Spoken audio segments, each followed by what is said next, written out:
นอบน้อมแด่พระผู้มีพระภาคเจ้าพระองค์นั้นซึ่งเป็นผู้ไกลจากกิเลสตรัสรู้ชอบได้โดยพระองค์เองสวัสดีครับท่านผู้ฟังที่เคารพครับท่านผู้ฟังรับฟังรายการศึกษาธรรมนำสุขมีแสดงให้ท่านผู้ฟังทุกวันศุกร์ตั้งแต่เวลา 14 นาฬิกาถึง 15 นาฬิกาดำเนินรายการโดยกระผมพันเอกธนัทเดชะมีอาจารย์สุรภาเดชะเป็นผู้ร่วมรายการวันนี้เราได้นำมัตตปิฎกฉบับอัตถกถาเล่มที่ 33 มาศึกษากันในพระสูตรที่กล่าวถึงการระลึกถึงได้แก่อนุสติสิบอนุสติสิบนี้พระองค์ตรัสว่าดูก่อนภิกษุทั้งหลาย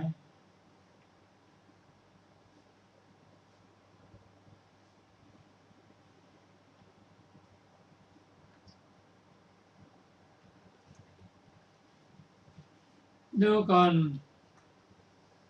ภิกษุทั้งหลาย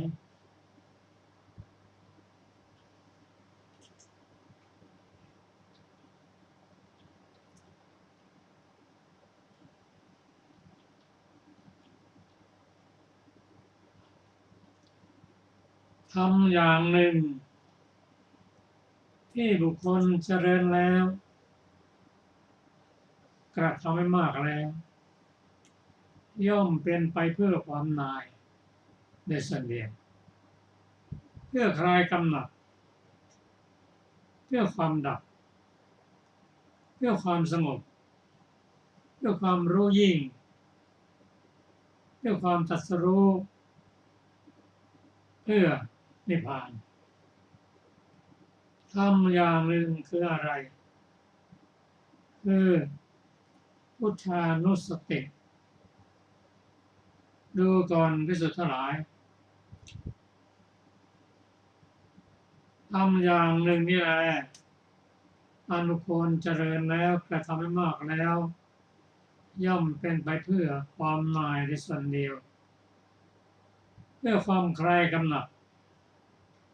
เพื่อความดับเพื่อความสงบเพื่อความรู้ยิ่งเพื่อความตรัสรู้เพื่อนิพพาน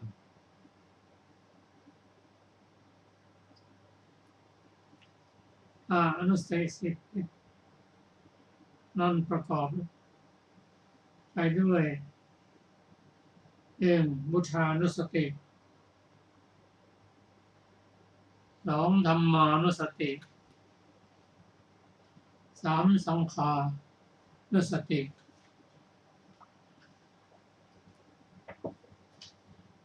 4ศีลานุสติ5จาคานุสติ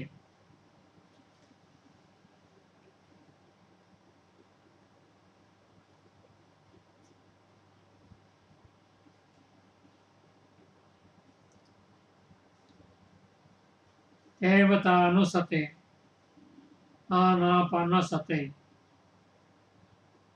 มรณานุสติกายคตาสติอุปสมานุสติคำเหล่านี้พระองค์ตรัสว่าบุคคล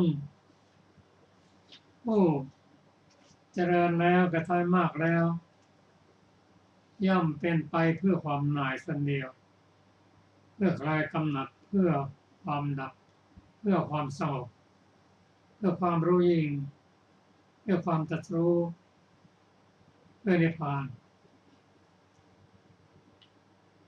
ธรรมะของพระองค์นั้นย่อมลากลุ่มลึกไปตามลำดับไม่โกรธชันนี่เราจะพิจารณาว่า การนำพุทธานุสติกรรมฐานนี้เป็นอารมณ์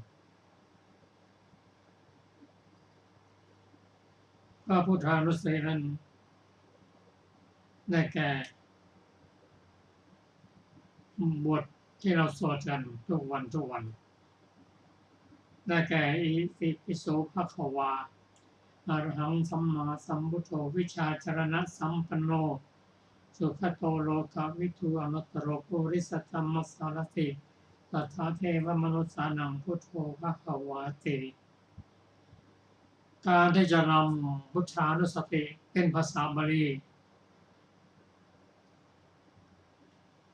มาเป็นกรรมฐาน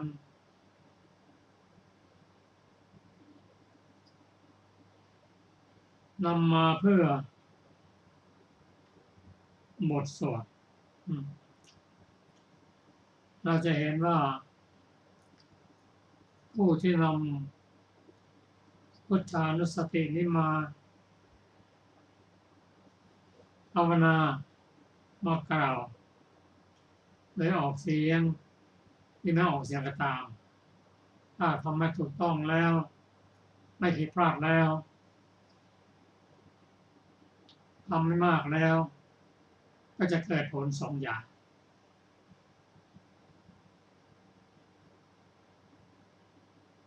นั่นคือสมาธิทำให้มีจิตสบายเรื่นรมจิตสงบ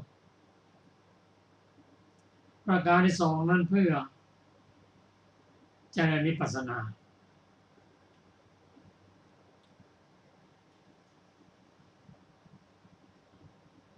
ก็เป็นไปตามรากลุ่มลึกที่ผมได้ทราบนั่นคือผู้ที่จะเจริญสติอนุสติสิบนั้นถ้าเป็นผู้ที่มีศีลดีไม่ทะลุไม่ด่างไม่พร้อยเพราะศีลนั้นเป็นที่ต้องแห่งธรรมะชั้นสูงคืออะไรสมาธิและปัญญาทำให้ไม่เดือดร้อนเมื่อผู้มีศีลดีแล้วนำพุทธานุสติมาท่องมาบ่น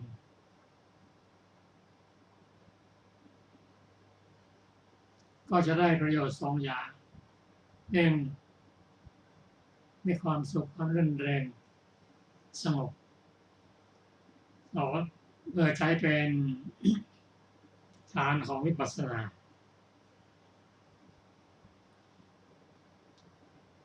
ศีลสมาธิปัญญาก็เป็นไปตามลำดับถ้านำพุทธานุสติมาศึกษาแล้วมาท่องถ้าเรานำพุทธานุสติมาเป็นภาษาบาลีมาสวดไปท่องทำบ่อยๆทำให้มากที่ไม่เข้าใจกับจิตนิ่งจิตเป็นสมาธิ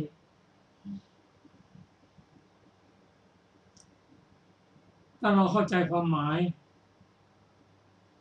ของบทอิติปิโสแล้วก็เป็น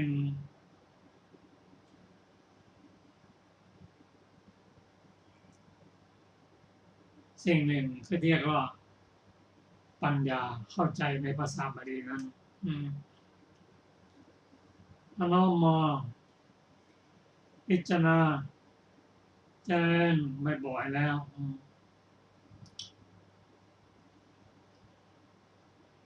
ก็ทำให้เราเกิดความ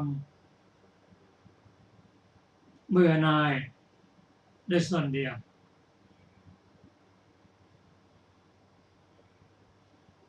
ถ้าไม่คลายกำหนัดเพื่อความดับเพื่อความสงบเพื่อความรู้ยิ่งเพื่อความตรัสรู้เพื่อนิพพานเป็นไปตามลำดับ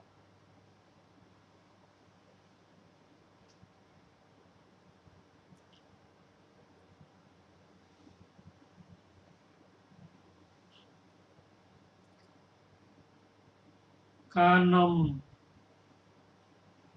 ธรรมต่างๆมาพิจารณามาท่องบนโดยเฉพาะอนุสตินั้นก็ได้แก่พุทธานุสติธัมมานุสติสังฆานุสติศีลานุสติจาคานุสติเทวตานุสติมรณานุสติกายคตาสติอุปสัมมสติ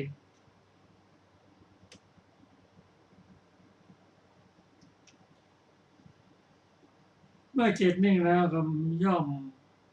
มีปัญญาเกิดขึ้นเห็นความเป็นอนิจจังทุกขังอนัตตาของขันธ์หน้าของบทสวดนั้นก็จะเกิดความ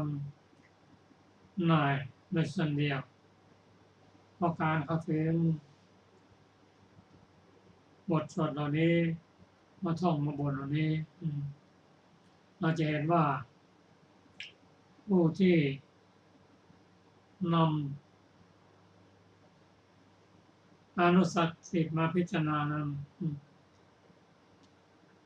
จะเห็นความเบื่อหน่ายแต่ทำบางอย่างนั้นต้อง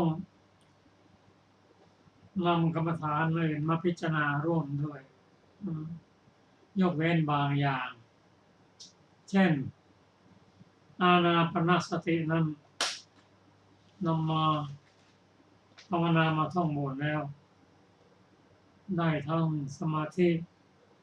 ได้ทั้งวิปัสสนาเป็นธรรมของเอกรูปซึ่งท่านพิจารณาลมหายใจเรียกว่าอานาปานสติได้สมาธิแล้วก็ได้ปัญญาเป็นกรรมฐานที่ให้ได้ถึงความเป็นพระอรหันต์ความเป็นอริยบุคคล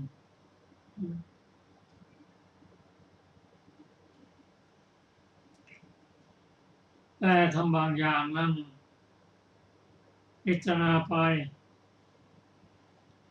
ก็ได้สมาธิเพื่อเป็นบาทของวิปัสสนา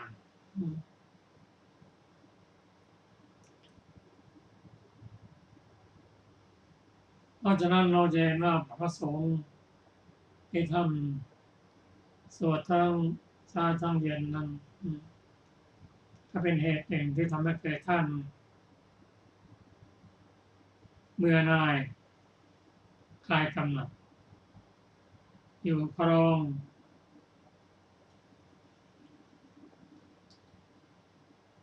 เป็นบรรพชิตได้อย่างถาวร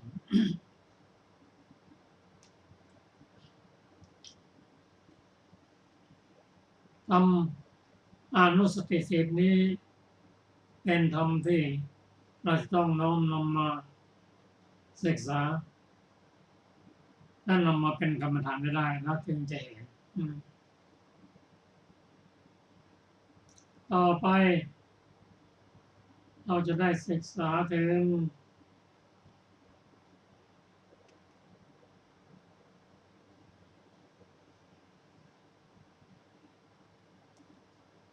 พระธรรมคำสอนในบทต่อไปก็ขอเชิญอาจารย์สุนทรครับ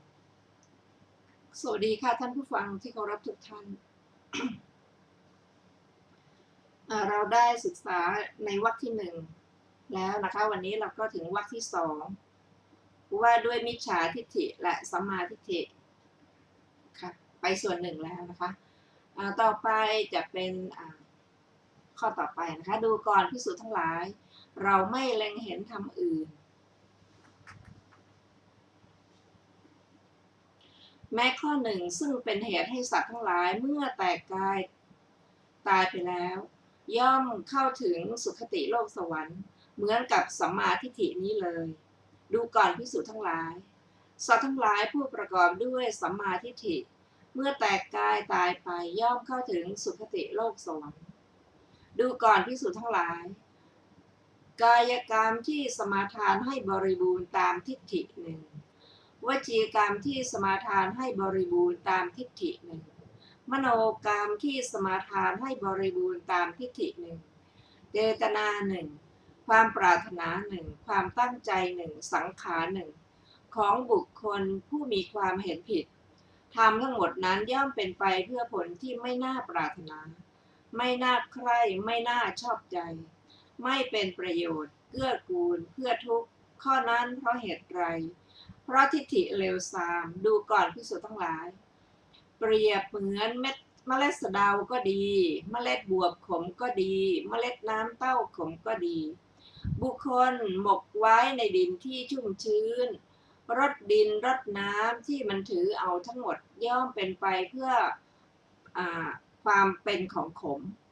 เพื่อเผ็ดร้อนเพื่อไม่น่ายินดีข้อนั้นเพราะเหตุไรเพราะพืชเลวฉันใดดูก่อนภิกษุทั้งหลายกายกรรมที่สมาทานให้บริบูรณ์ตามทิฏฐิหนึ่ง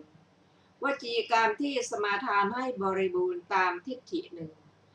มโนกรรมที่สมาทานให้บริบูรณ์ตามทิฏฐิหนึ่งเจตนาหนึ่งความปรารถนาหนึ่งความตั้งใจหนึ่งสังขารหนึ่งของบุคคลผู้มีความเห็นผิดธรรมทั้งหมดนั้นย่อมเป็นไปเพื่อผลที่ไม่น่าปรารถนาไม่น่าใคร่ไม่น่าชอบใจไม่เป็นประโยชน์เกื้อกูลเพื่อทุกข์ข้อนั้นเพราะเหตุไรเพราะทิฏฐิเลวทรามฉันนั้นเหมือนกันแลดูก่อนภิกษุทั้งหลายกายกรรมที่สมาทานให้บริบูรณ์ตามทิฏฐิหนึ่งวจีกรรมที่สมาทานให้บริบูรณ์ตามทิฏฐิหนึ่งมโนกรรมที่สมาทานให้บริบูรณ์ตามทิฏฐิหนึ่งเจตนาหนึ่งความปรารถนาหนึ่งความตั้งใจหนึ่งสังขารหนึ่งของบุคคลผู้มีความเห็นชอบธรรมทั้งหมดนั้นย่อมเป็นไปเพื่อผลที่น่าปรารถนาน่าใคร่น่าชอบใจเพื่อประโยชน์เกื้อกูลเพื่อความสุขข้อนั้นเพราะเหตุไรเพราะทิฏฐิเจริญดูก่อนภิกษุทั้งหลายเปรียบเหมือนพันธุ์อ้อยก็ดีพันธุ์ข้าวสาลีก็ดีพันธุ์ผลจันทร์ก็ดีบุคคลหมกไว้ในดินที่ชุ่มชื่นรดดินรดน้ำที่มันถือเอาทั้งหมดย่อมเป็นไปเพื่อความเป็นของหวานน่ายินดีน่าชื่นใจข้อนั้นเพราะเหตุไรเพราะพืชพันธุ์ดีฉันใดกายกรรมที่สมาทานให้บริบูรณ์ตามทิฏฐิหนึ่ง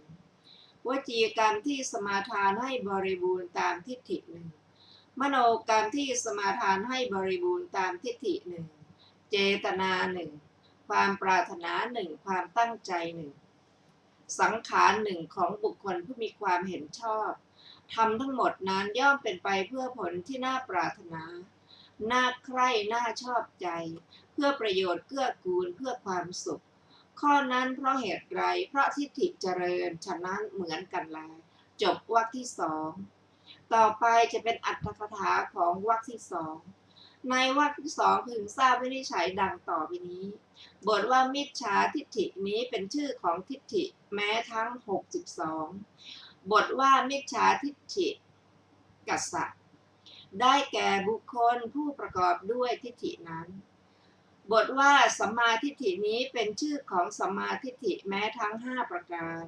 บทว่าสัมมาทิฏฐิกัสสะได้แก่บุคคลผู้ประกอบด้วยสัมมาทิฏฐินั้นการทำในใจโดยไม่มีอุบายชื่อว่าการทำในใจโดยไม่แยบคายการทำในใจโดยอุบายชื่อว่าการทำในใจโดยแยบคายในการทำในใจโดยไม่แยบคายและแยบคายนั้นเมื่อทำในใจโดยไม่แยบคายมิจฉาทิฏฐิที่ยังไม่เคยเกิดย่อมเกิดขึ้นส่วนที่เกิดขึ้นแล้วย่อมเจริญจนถึงการปฏิสนธิโดยแน่นอนเมื่อแน่นอนแล้วมิจฉาทิฏฐิชื่อว่าเจริญแล้วเมื่อทำในใจโดยแยบคายสัมมาทิฏฐิที่ยังไม่เคยเกิดย่อมเกิดขึ้นส่วนที่เกิดขึ้นแล้วย่อมเจริญมากขึ้นจนถึงพระอรหัตมรรคเมื่อบรรลุพระอรหัตผลแล้วสัมมาทิฏฐิชื่อว่าเป็นอันเจริญมากแล้วในบทว่ามิจฉาทิฏฐิยาภิกขเวสมนาคตาสัตตานี้พึงทราบวินิจฉัยดังนี้มิจฉาทิฏฐิบางอย่างห้ามสวัคคะด้วยห้ามมรรคด้วยบางอย่างห้ามมรรคเท่านั้นไม่ห้ามสวรรค์ บางอย่างไม่ห้ามทั้งสวรรค์ไม่ห้ามทั้งมรรคบรรดามิจฉาทิฏฐิเหล่านั้นมิจฉาทิฏฐิ3อย่างนี้คืออเหตุกะทิฏฐิอกิริยทิฏฐินัตถิกะทิฏฐิห้ามสวรรค์และห้ามมรรคอันตคาหิกะมิจฉาทิฏฐิมีวัตถุ10ห้ามมรรคแต่ไม่ห้ามสวรรค์สักกายทิฏฐิมีวัตถุ20ไม่ห้ามสวรรค์ไม่ห้ามมรรคแต่ปฏิเสธวิธีนี้แล้วว่าธรรมดาทิฏฐิโดยที่สุดกำหนดเอาสักกายทิฏฐิซึ่งมีวัตถุ20ประการชื่อว่าสามารถนำไปสู่สวรรค์ไม่มีย่อมทำให้จมลงในนรกโดยส่วนเดียวเท่านั้นโดยพระบาลีในพระสูตรนี้ว่ามิจฉาทิฏฐิยาภิกขเวสมนาคตาดูก่อนภิกษุทั้งหลายสัตว์ผู้ประกอบด้วยมิจฉาทิฏฐิดังนี้เป็นต้นเหมือนอย่างว่าก้อนหินแม้ขนาดเท่าถั่วเขียวและถั่วเหลืองโยนลงไปในน้ำชื่อว่าจะลอยอยู่ข้างบนย่อมไม่มีย่อมจมลงไปข้างล่างอย่างเดียวชั้นใดโดยที่สุดแม้แต่สักกายทิฏฐิชื่อว่าสามารถนำไปสู่สวรรค์ย่อมไม่มี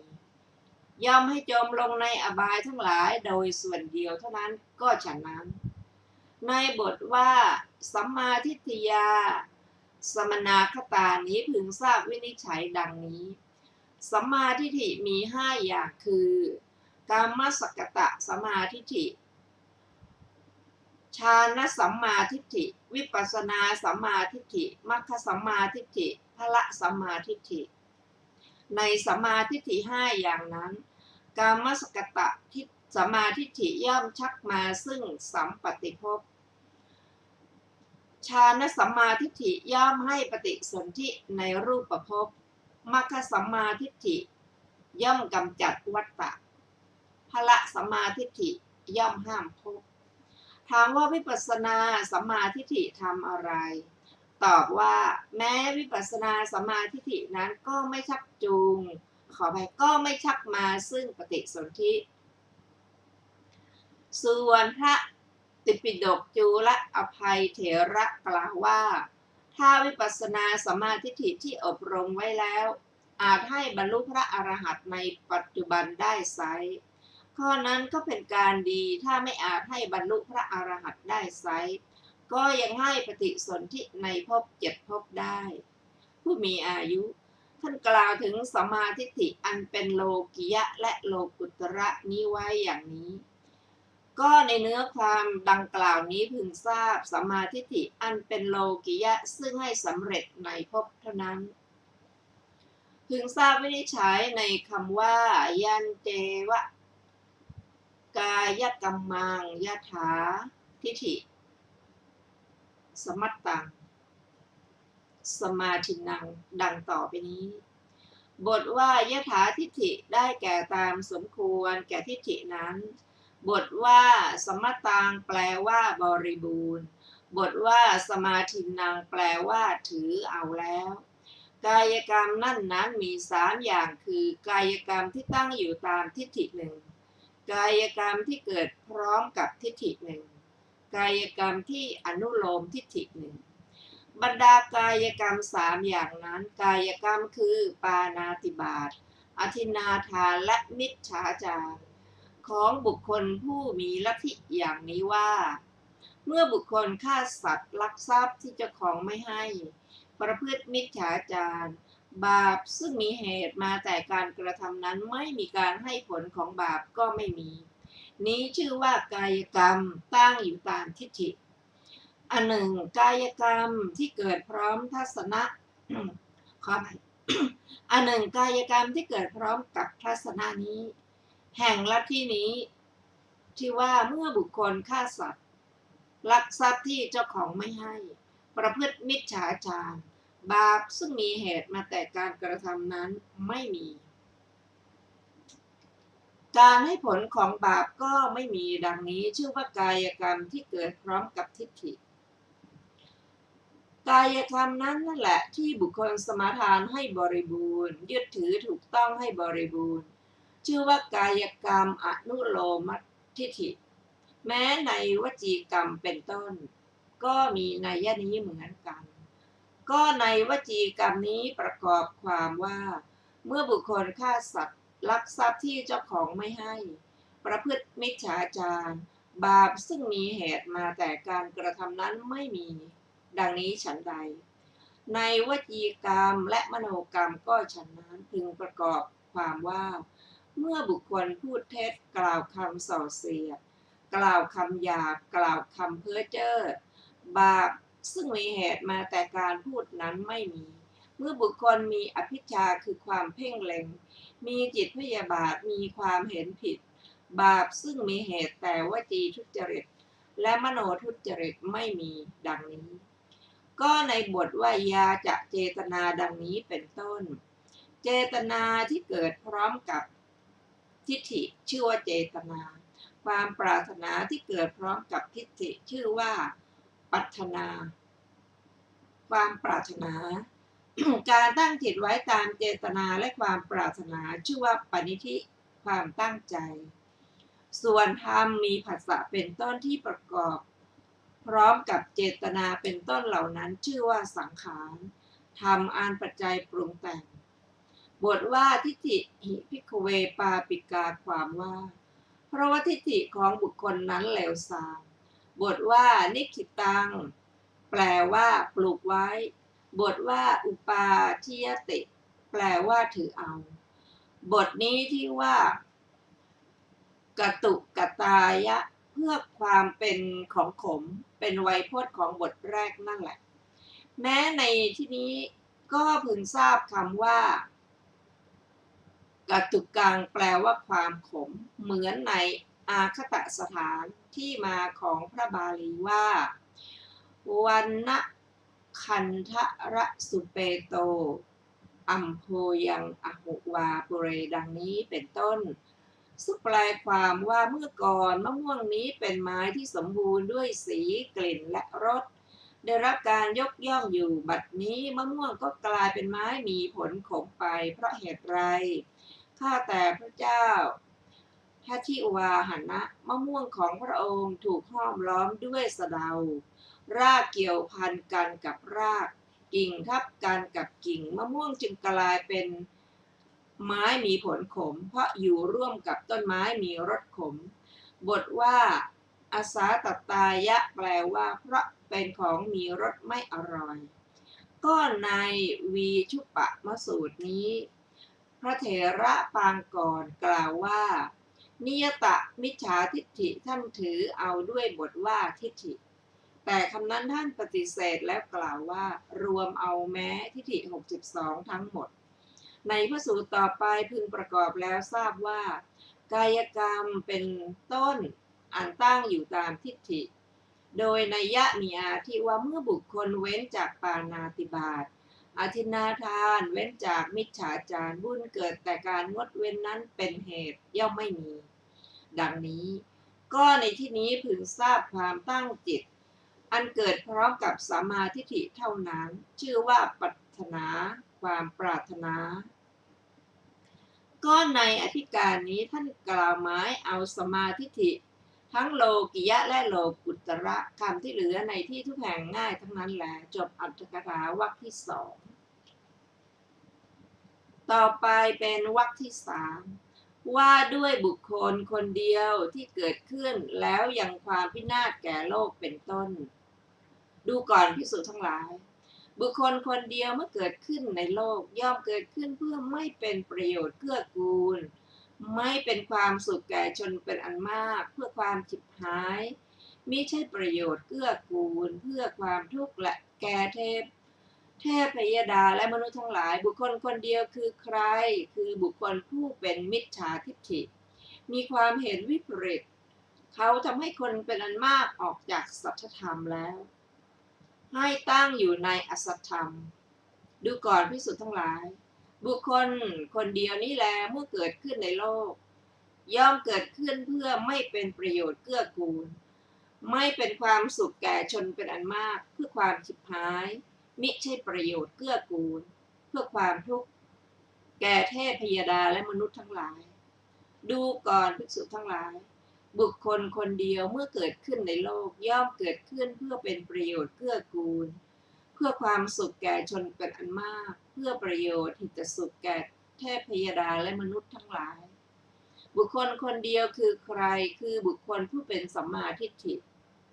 มีความเห็นไม่วิปริตเขาทำให้คนเป็นอันมากออกจากอสัตธรรมแล้วให้ตั้งอยู่ในสัตธรรมดูก่อนภิกษุทั้งหลายบุคคลคนเดียวนี้แลเมื่อเกิดขึ้นในโลกย่อมเกิดขึ้นเพื่อประโยชน์เกื้อกูลเพื่อความสุขแก่ชนเป็นอันมากเพื่อประโยชน์หิตสุขแก่เทพยดาและมนุษย์ทั้งหลายดูก่อนภิกษุทั้งหลายเราไม่เล็งเห็นธรรมอย่างอื่นแม้ข้อหนึ่งซึ่งจะมีโทษมากเหมือนมิจฉาทิฏฐินี้เลยดูก่อนภิกษุทั้งหลายโทษทั้งหลายมีมิจฉาทิฏฐิเป็นอย่างยิ่งดูก่อนภิกษุทั้งหลายเราไม่เล็งเห็นบุคคลอื่นแม้คนเดียวที่ปฏิบัติเพื่อไม่เป็นประโยชน์เกื้อกูลไม่เป็นความสุขแก่ชนเป็นอันมาก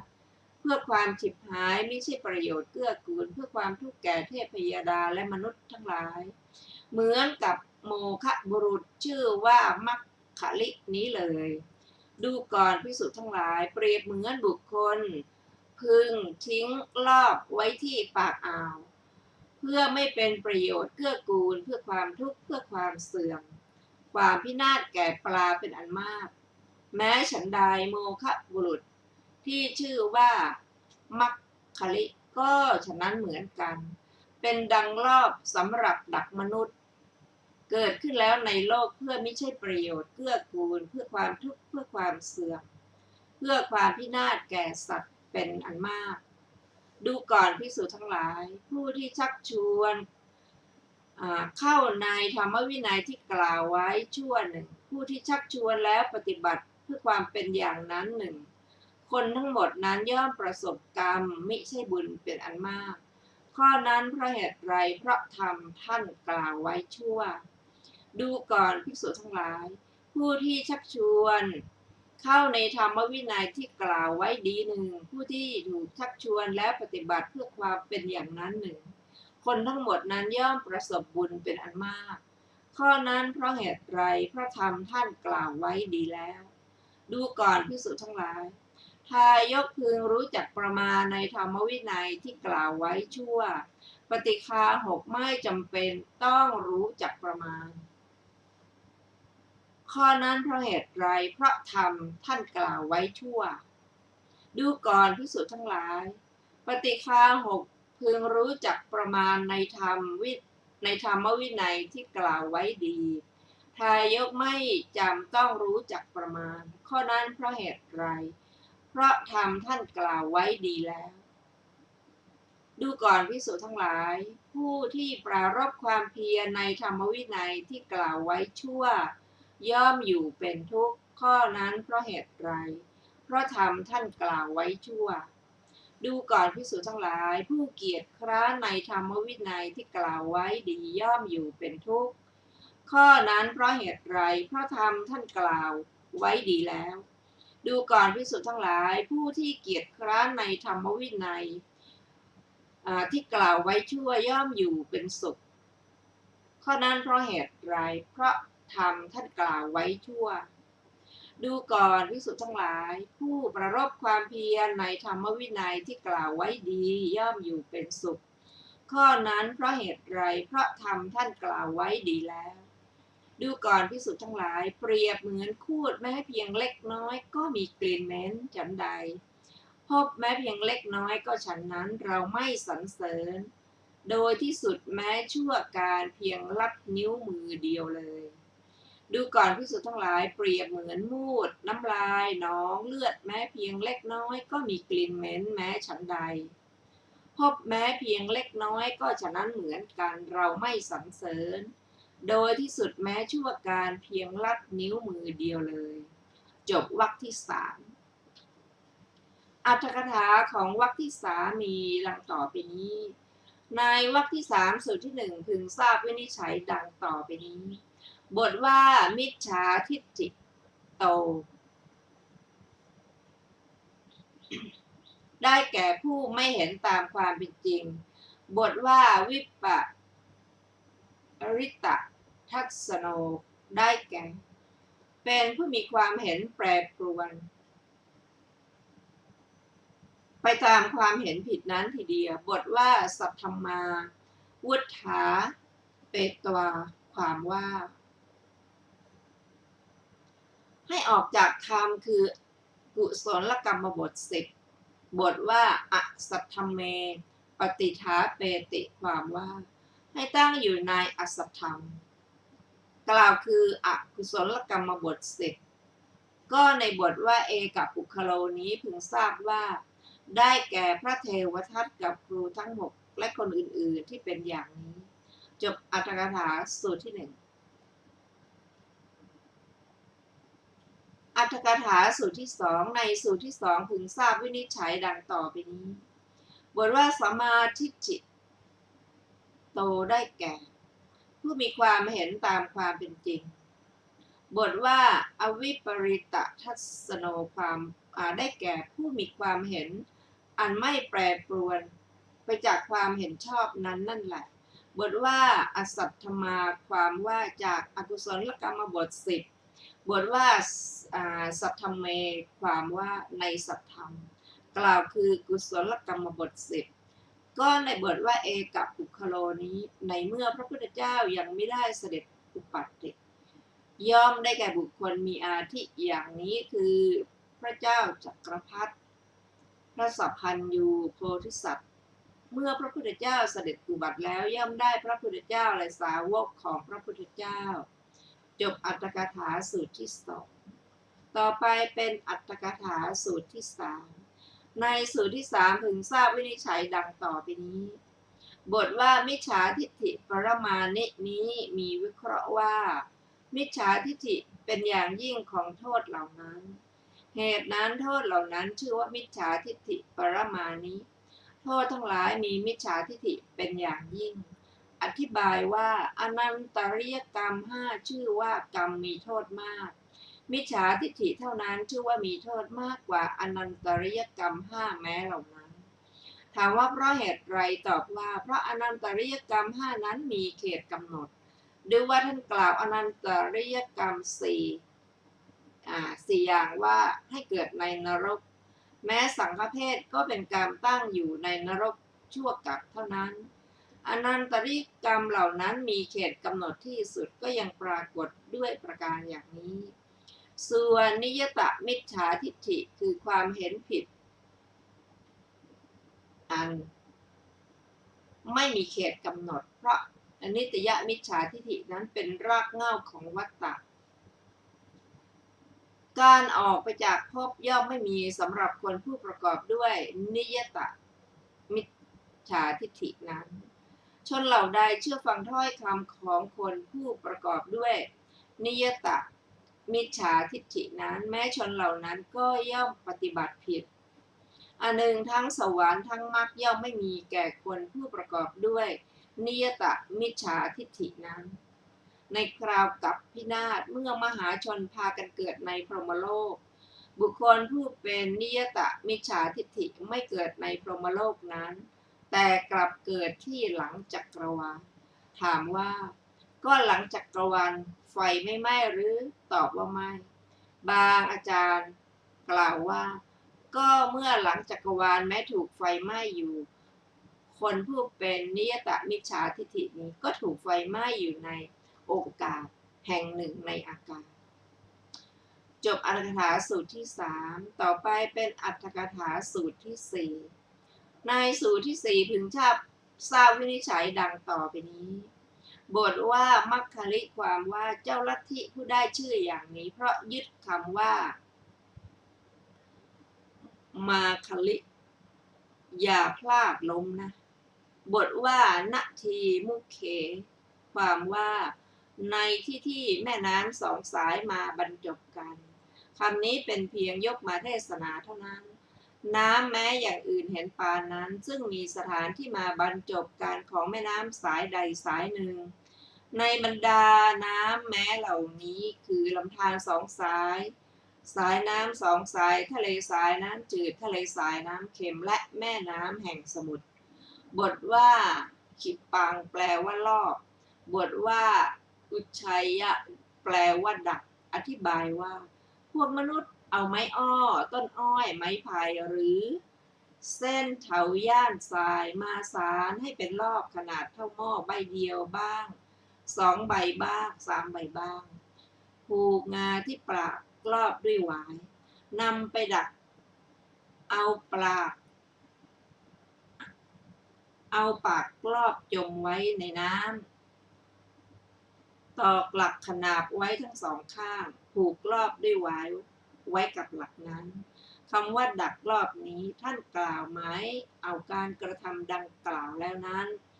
ก็แม้ปลาตัวเล็กๆเข้าไปในรอบนั้นแล้วก็หลุดออกไปไม่ได้บทว่าอันนายายะความว่าเพื่อความไม่เจริญบทว่าพยัสนายะความว่าเพื่อความจิบหายบทว่ามัคคลิโมคะปุริโสได้แก่บุรุษเปล่าชื่อมัคคลิโคสาละผู้นี้บทว่ามนุสสขิปังมันเยโลเกอุปโนความว่าเกิดขึ้นแล้วในโลกเป็นเหมือนรอบดักมนุษย์เพื่อห้ามมหาชนไปในทางนั้นคือทางไปสวรรค์และพระนิพพานจบอรรถกถาสูตรที่ 4อรรถกถาสูตรที่ 5เป็นต้นในสูตรที่ 5เป็นต้นพึงทราบวินิจฉัยดังต่อไปนี้ บทว่าธุรขาเตภิกขเวธรรมวินัยเยมีอธิบายว่าคำสอนของเจ้าลัทธินอกพระศาสนาชื่อว่าธรรมวินัยที่กล่าวไว้ชั่วเพราะว่าในคำสอนนั้นแม้ผู้สอนก็ไม่เป็นสัพพัญญูแม้ธรรมก็เป็นธรรมที่กล่าวไว้ชั่ว แม้หมู่คณะก็เป็นผู้ปฏิบัติชั่วบทว่าโยจะสมาทะเปติได้แก่บุคคลผู้เป็นอาจารย์คนใดย่อมชักชวนบทว่ายังจะสมาทะเปติความว่าชักชวนอันเตวาสิกหรือสิกคนใดบทว่าโยจะสมาทะปิโตตถาตายะปฏิปัฏฐติความว่าอันเตวาสิกคนใดถูกอาจารย์ชักชวนแล้วกระทำตามคำของอาจารย์อยู่ชื่อว่าปฏิบัติเพื่อความเป็นอย่างนั้นบทว่าพระหุงอปุญยังปะสาวติอธิบายว่าก็บุคคลผู้ชักชวนเมื่อชักชวนคน100 คนในกรรมมีปาณาติบาตเป็นต้นย่อมได้อกุศลเท่ากันกับอกุศลของคนผู้ถูกชักชวนแม้ทั้งหมดนั้นเพราะเหตุนั้นพระผู้มีพระภาคเจ้าจึงตรัสว่าคนเหล่านั้นทั้งหมดย่อมประสบกรรมมิใช่บุญเป็นอันมากบทว่าสวากขาเตได้แก่ในพระธรรมและพระวินัยที่ตรัสไว้ดีแล้วคือแสดงไว้ดีแล้วนะเพราะในพระธรรมและพระวินัยแห่งปานี้พระศาสดาก็ทรงเป็นพระสัพพัญญูพระธรรมพระศาสดาก็ตรัสไว้ดีแล้วและหมู่คณะก็เป็นผู้ปฏิบัติดีแล้วบทว่าสเพเตพหุปุญญปัสสวติอธิบายว่าคนผู้ชักชวนให้เห็นภิกษุทั้งหลายเข้าไปบิณฑบาตได้ชักชวนคนอื่นๆให้ถวายข้าวยาคูและพัดเป็นต้นย่อมได้กุศลเท่ากับกุศลของผู้ถวายทานแม้ทั้งหมดเพราะเหตุนั้นพระองค์จึงตรัสว่าคนเหล่านั้นทั้งหมดย่อมประสบบุญเป็นอันมากบทว่าทายะเกนะมัตตาชานิตัพพาความว่าบุคคลผู้ให้พึงรู้ประมาณคือพึงให้พอประมาณให้จนเต็มไม่ควรให้จนล้นแต่ไม่กล่าวว่าไม่พึงให้ดังนี้กล่าวว่าพึงให้หน่อยหนึ่งพอประมาณถามว่าเพราะเหตุไรตอบว่าเพราะเมื่อเต็มแล้วแม้จะให้เกินไปมนุษย์สมบัติที่พยสมบัติหรือนิพพานสมบัติที่เกินไปย่อมไม่มีบทว่าโนปฏิคาหะเกณฑ์นักความว่าก็สำหรับปฏิคาหกชื่อว่ากิจในการรู้จักประมาณแล้วรับเอาย่อมไม่มีถามว่าเพราะเหตุไรตอบว่าเพราะขึ้นชื่อว่าปฏิปทาในความเป็นผู้มักน้อย ซึ่งมีมูลมาแต่การรู้ประมาณเต็มแล้วรับพอประมาณย่อมไม่มีแก่ปฏิฆาหกนั้นแต่ว่าได้เท่าใดควรรับเอาเท่านั้นเพราะเขามูลในการรับอย่างเหลือล้นสำหรับปฏิฆาหกนั้นจะเป็นการรับเพื่อเลี้ยงบุตรและภรรยาไปบทว่าปฏิฆาหะเกณะมัตตาชานิตพังชานิตภาความว่าบุคคลผู้เป็นปฏิฆาหกพึงรู้ประมาณพึงรู้อย่างไรคือเมื่อจะรับต้องรู้อำนาจของผู้ให้ต้องรู้อำนาจความมากน้อยของไทยธรรมต้องรู้กำลังของตนก็ถ้าไทยธรรมมีมากผู้ให้ต้องการให้น้อยไซร้ควรรับเอาแต่น้อยตามอำนาจของผู้ให้ไทยธรรมมีน้อยผู้ให้ต้องการให้มากควรรับเอาแต่น้อยตามอำนาจของไทยธรรมแม้ไทยธรรมก็มากแม้ผู้ให้ก็ต้องการจะให้มากปฏิฆาหกควรรู้กำลังของตนแล้วรับเอาพอประมาณก็เมื่อรู้ประมาณอย่างนี้แล้วรับเอาย่อมทำปฏิปทาคือความมักน้อยให้เต็มบริบูรณ์ลาภย่อมเกิดขึ้นแก่บุคคลผู้ไม่เคยมีลาภเกิดขึ้นแล้วลาภที่เกิดขึ้นแล้วย่อมอยู่มั่นคงบุคคลผู้ที่ยังไม่เลื่อมใสก็เลื่อมใสบุคคลผู้เลื่อมใสแล้วก็เลื่อมใสยิ่งขึ้นเป็นประหนึ่งบุคคลผู้เป็นที่สนใจของมหาชนกระทำพระศาสนาให้ดำรงอยู่ตลอดกาลนานในข้อนั้นมีเรื่องต่อไปนี้เป็นตัวอย่างได้ยินว่าในโรหณชนบทมีภิกษุหนุ่มรูปหนึ่งอยู่ในกุลุมะริยวิหารในสมัยที่ภิกษาหายากท่านรับภัตตาหารทัพพีเดียวเพื่อฉันในเรือนของนายลำพักกันหรือกรรมกรคนหนึ่งในบ้านนั้นแล้วรับภัตตาหารอีกทัพพีหนึ่งเท่านั้นเพื่อจะไปวันหนึ่งท่านได้เห็นพระภิกษุอาคันตุกะรูปหนึ่งในเรือนนั้น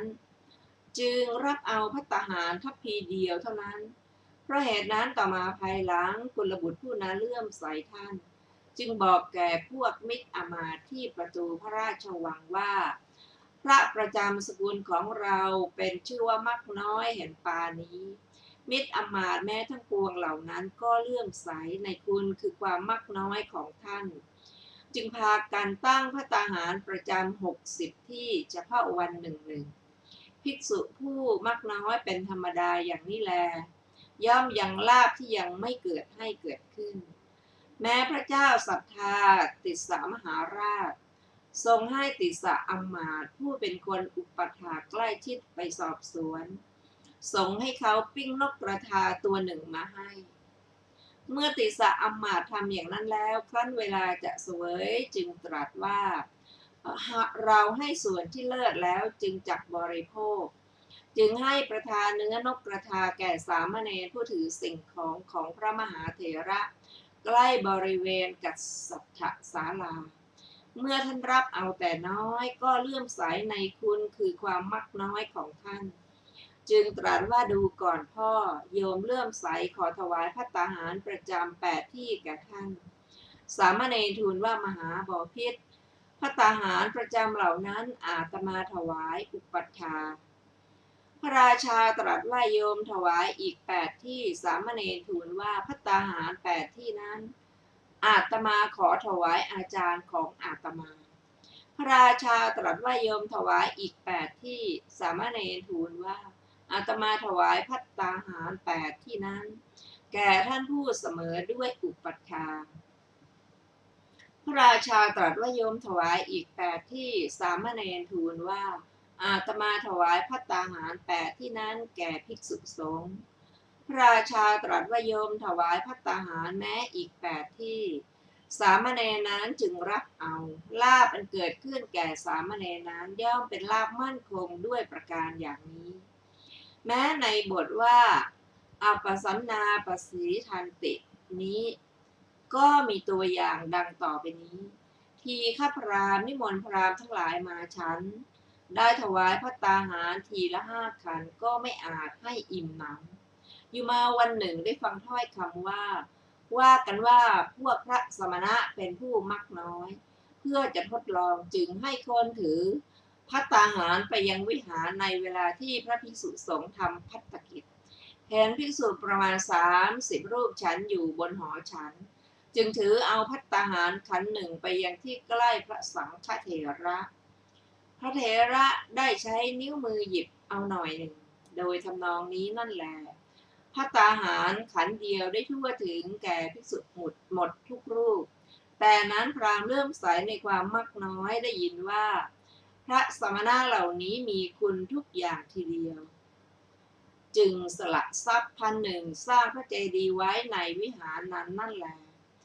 ผู้ที่ยังไม่เลื่อมใสย่อมเลื่อมใสด้วยประการอย่างนี้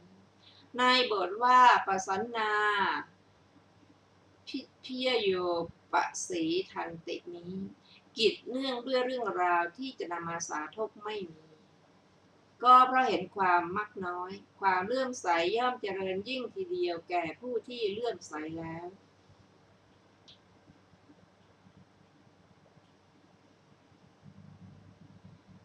ท่านผู้ฟังที่เคารพค่ะวันนี้รายการศึกษาธรรมนำสุขก็ได้หมดเวลาลงแล้วขอขอบพระคุณทุกท่านที่ได้ร่วมศึกษาด้วยกันเราจะมาพบกันใหม่ในวันพรุ่งนี้เวลา 15 นาฬิกาเป็นต้นไปขอมีความสุขสวัสดีเจริญในธรรมยิ่งๆค่ะวันนี้สวัสดีค่ะ